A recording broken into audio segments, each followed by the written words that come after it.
Hey guys, found a beautiful spot, just messing with the drone, crashed it of course, always do, but I'm getting better, I hope.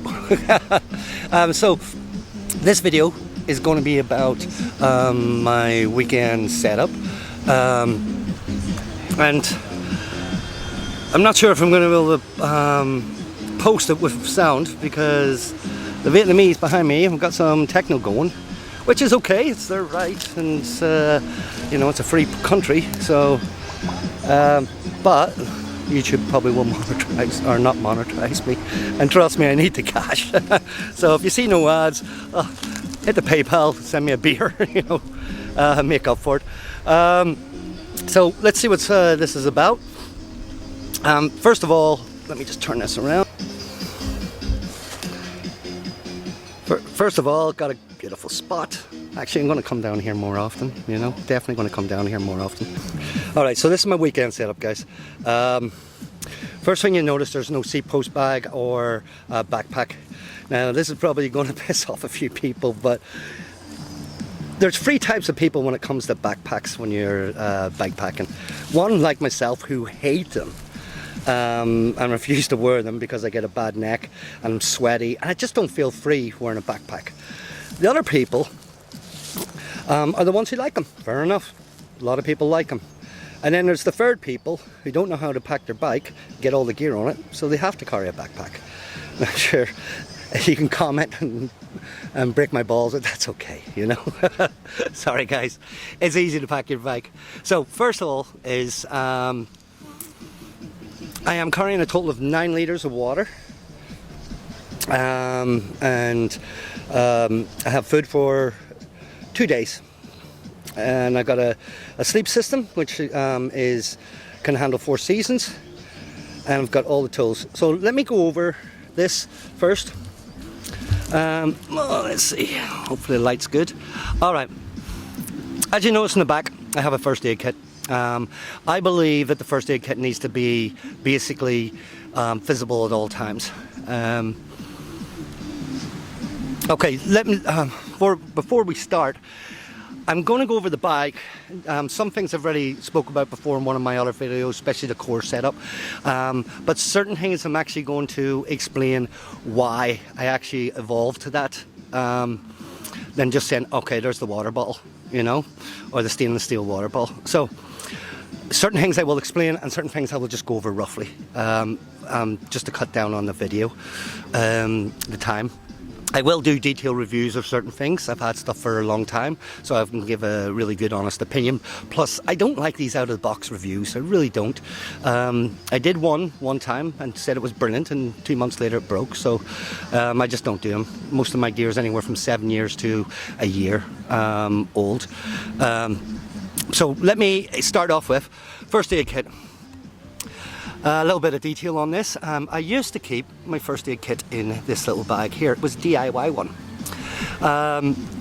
I have been doing first aid for years, so I felt I had enough experience to put together a first aid kit.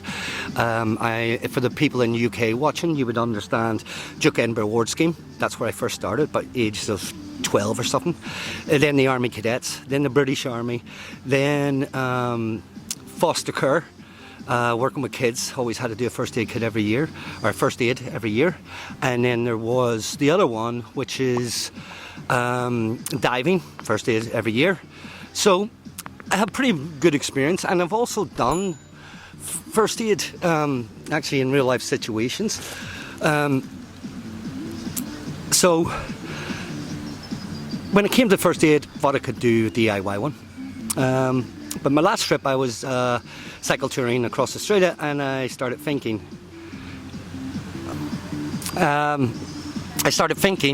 what I needed to improve on, and I thought seriously about the first aid kit that I had that was hidden. So if something happened to me, I could basically be screwed. If I was knocked unconscious, they wouldn't know where the first aid kit is. So I've decided to have the first aid kit always visible. So this one, I've done a lot of research, and I will do a detailed review of it. It is by Survivalware. It is waterproof, or water resistant. The new one, I think it came out about 6 months ago, 7 months ago, is waterproof. but everything inside is covered in little plastic bags, so I haven't had a problem, even in the heavy downpours. Very good first aid kit, very visual. The only thing is here, I'm going to write use an emergency permission and then sign it. You know, that Good Samaritan law type thing, just in case anything ever happens to me and I come off the bike and knocked out. If anybody stops, at least they have a chance of, what do you call it, you know, patching me up a little bit, you know, stop the bleeding if it's a head wound or something. So that's my first aid kit. Second, stainless steel 2-litre water bottles. Why am I using stainless steel 2-litre water bottles? One, because they don't sell 2-litre titanium ones. So these are basically Yeti bottles, but I got them from a factory in China. They probably make Yeti, just didn't put the logo on, and they were only like 20 bucks. The reason why I have them is I needed to carry extra water, and I really want to carry a lot of extra water. Water is life. The other thing is I can do a few things with. I can put cold water in, ice and stuff, and still have cold water. I can put hot drinks into it and still have them hot. It's double layered, insulated type stuff. And especially in the desert, you run out of water in the desert, it's going to be really... I know people use plastic and platypuses and stuff like that there, but I've seen them break. These are much more durable. Okay, I'm sacrificing weight, but it's okay. Next thing is the straps that I have. I basically have it on an anything cage, and the straps are Sea to Summit. They replaced all my Volley straps. Basically, Sea to Summit, they copied Volley straps, but they did make an improvement. They put a strapping system on it, which means when I go to undo the straps, they stay on the cage, they don't fall off. So that's my water. So there's 2 of them, and on the other side I keep a Cuban fibre tarp. It's for one of my shelters. It's also to cover the bike when it's icy, and it's also when I'm riding along. If it starts pouring down heavy with rain, I can turn around and, you know, just pull it side of the road and quickly put up tarp. It's very easy access, and it is Cuban fibre. So the tarp is a 4-door one, winter one, and it basically 9 ounces. Next thing you see is how I'm powering my gadgets. This is pedal cell. So basically that powers a battery every day. 10,000 milliamp one. I've got to do over 100 kilometers, but it will do a 10,000. It has 2 USB-C outputs. One is 2.2, I believe, and the other one is 0.6. It's typical like a Sun, 1.6. So the 1.6 is what I'm using to trickle charge. So it goes into here, and then from there it runs along and it goes into this bag here. So it's charging certain gadgets throughout the day, and then it's charging my battery bank. Next thing you see from weekend setup, and always carry this. This is my zombie killer. Meant to be used for cutting wood, but I keep it there for killing zombies. So next, I say I go over this one kind of quickly. This is just all my patches and everything I need for material. So rain gear, tent, air pad, down jacket, anything needs repair, it's all in there. So material basically, and that's all by Geariad. Next is my glasses. I keep my glasses there. These are GPS. This holds all my GPS trails. It also records them. Everything's independent, don't need anything else. They're called Eversight, and it is my main GPS. So when I stop anywhere, I just put them inside the case. I don't want to lose them, too expensive. Next is the frame bag, and the frame bag is by Mert.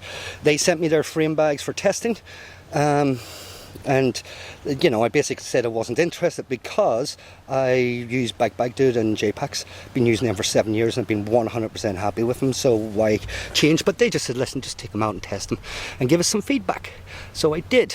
I gave them some feedback, and they improved some design features which I felt they needed to do, and then they sent a set to Sang after they had done them. So Sang's got a set as well, so that saved us a bit of money and helped the guys out there. I've definitely improved the product. Next is the water bottle. fuel bottle. It's 52 ounces, 54 ounces. So that there's basically an ounce for a meal, so 2 meals a day, 25 days worth of fuel. Next is just bits and pieces. In here I basically keep the camera, easy access, my wallet, and a backpack for when I go grocery shopping, a head net, and a headlight. So at the front here I basically just keep my windbreaker, high-vis rain jacket in there, and some arm warmers. So when I'm riding along, it's easy access. In this little bag I have a little mat, reflective, and also have a seat by Climate. In the other side here I keep the drone, which I was flying earlier, and the battery charger, and the controller, and the iPhone to control the drone. It's all in here. It's easy access. Don't need to worry about things. And the other side is, in here, is the mask. Not for COVID, didn't get it for that. I got it for what he called pollution when you drive through some cities. Here is what I've been testing today, and we'll see the footage later. This is the Action Cam DJI. I do prefer DJI over GoPro. One the price, half the price. So this little thing I've added, and so when I'm riding along I can adjust and do facial shots, and then because it flips the screen, I can do front shots and stuff like that. I think I still have to work on that. Water bottle here. This water bottle is for basically sugary drinks. This one is my hose. That goes inside the other side of the bag. The bag holds my 3 litre bladder, or 1.5 litre bladder plus 3 litre bladder, and the mini soy. It all goes in there. This is one of my best pieces of gear. This little clip thing, I just love it. Cost me $1.75 AliExpress. I mean, look, riding along, you want to just like that. Lights, using the Nog light. Had it for about 5 years, still works, so keep using it. If you run a Dynahub, I would definitely recommend Supernova. I'll say the Dynahub I'm using is the pedal cell. 2 things they told me: never put it on carbon. So what do? Put it on carbon. Now the reason I put it on carbon, because I've got a spare carbon rim, so if I damage it, it's no big deal. I asked him one question about it. I says, how many is it broke when you put them on carbon? He says none, but it might. So the better safe than sorry, and say put it on carbon. What issues? It does generate the power. It's definitely much better than a Dynahub with an inverter. It is so much better. But durability, it's the only thing I can think about. Made of plastic, and also, unfortunately, the pin broke here.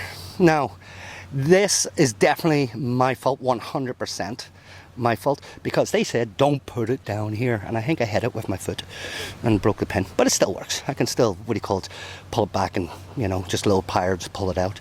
I usually generally leave it on all the time. I don't actually disconnect it because the resistance is very little, but they did warn me. They said don't put it there. I never listen, so we've got up to this point. Next is my event compression sack. One of the best pieces of gear for bikepacking, because it's, first of all, you can compress a lot of stuff in there. So in here is my complete sleep system, which you guys will get to see. I'm going to put it up. And what I love about it is on a Spider with Sea to Summit straps. A Spider rack. Brilliant. Just love it. It's just much more stable than the material ones. What's great about this is a medium. A lot of people say, oh, I can't fit everything in my complete sleep system in my front roll bag. Well, it's because these suite rolls and stuff are so narrow, like really, really narrow. I mean, they're about, just typically, I think 6-7, inches or something like that there. So they're really, really narrow. Great about this, the medium one, you can go, a larger one goes out a bit more, you can go to another one, a couple inches or more. so if you're going winter, then you just use the event large bag. If you're going summer, you can use the medium bag, and you can fit everything into it. So you'll see my whole setup. Basically what's in there is the tent, my shelter, the sleep system I'm using now, and I'm also using, what else am I using in there? Underquilt, top quilt, new hammock. This is what I'm really out to test. It's a hammock I've wanted for years, guys. Dream hammock. I've been dreaming about getting one, and I was fortunate enough to get it about 4 or 5 months ago, but because of lockdown I was just able to get out now. So I'm really looking forward to that. It's my final thing to my hammock setup. I have been hammocking for 7 years, and I have dial tuned it, got it perfect about 4 years ago. The only thing I needed to change probably was the hammock itself, because it didn't have a net. That didn't bother me because mosquitoes and stuff don't come near me, but I like to watch a movie in the hammock, and when you have the hammock and the light, the flies just fly around you, and all the mosquitoes and everything fly around you, so I needed one with a net. So I got the dream hammock, so you'll get to see that. So shelter taken care of, and you know, bits and pieces. This bag here is all my tools. Every single bit of tools I have, and maintenance and oil and brake pads and cables, everything's in there. The tip when it comes to tools, and I've said this before, is work on your bike in the house, put all your tools inside your bag, work on your bike, and if you run into the garage to find a bolt or a pair of pliers or something, you don't have everything you need. So that's what I did. I figured it out. You know, when I stopped running to the garage, then I knew I had everything to fix the bike on the road. So these bags on the front, generally I would never put anything food inside these at all, especially on my other setups, but this is just a weekend setup. In here is my cook set and my food. It's all in here for the weekend. And these are cooler bags. These are basically dry bags. I've been using them for years, and they brought out 2 years ago the cooler bags, and the cooler bags work. And I can show you, because one is food and cook set, and the other one is filled with some ice and some water still left, and all my beer is cold with 6 beers. So you can actually do, I think, 9 beers, but 6 to do for this little trip. So food, beer, shelter, which you're going to get to see. Hopefully this video isn't too long, and or I might have to break it up, but you'll see the shelter. I'm going to be really impressed with that. Shelter, water, 9 litres in total, 4 at the back and 4.5 inside, and then the extra one there. Oh, and then beer, so I'm really carrying a lot. First aid kit, as I said, and obviously my M50 seat. No point in having all this gear if your ass is sore after 50 kilometers. Alright, cheers guys. Get back to this and see what happens. 18 minutes. Oh my god.